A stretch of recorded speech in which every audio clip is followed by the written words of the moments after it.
This is how I made a zine that catalogues my garden. I went to the range and bought a putty rubber, or kneadable eraser if you're that way inclined, and a couple ink pads, grabbed some printer paper and stepped out into the garden to scavenge for some textures. The first thing I wanted to figure out was how the green gradient stamp worked. The first texture I took didn't really hit contrast-wise and the gradient was a little blocky, so I quickly took a break from that to try out the black ink pad on the sundial, which came out really cool.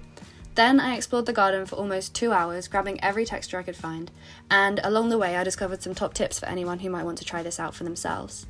So firstly, if you're using a gradient ink pad, make sure that you stamp the putty a lot of times and move it around slightly each time, and this helps the different blocks of colour to blend into each other.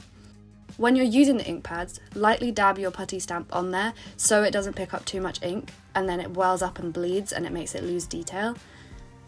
If you want to stamp something that is quite thin, then you can press the putty down onto a flat surface so that it has the most chance of picking up the textures. If you have little gaps to fill, grab a small piece of your putty to make a more precise stamp. My biggest breakthrough is that if you're using one coloured ink pad and one black ink pad, you can press harder with the coloured ink and then go back in with the black ink on top before you stamp it really lightly.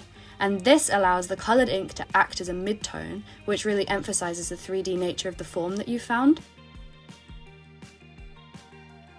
Overall, I found this really fun. I folded my zine using the simple 8-page zine technique and stamped on a little title.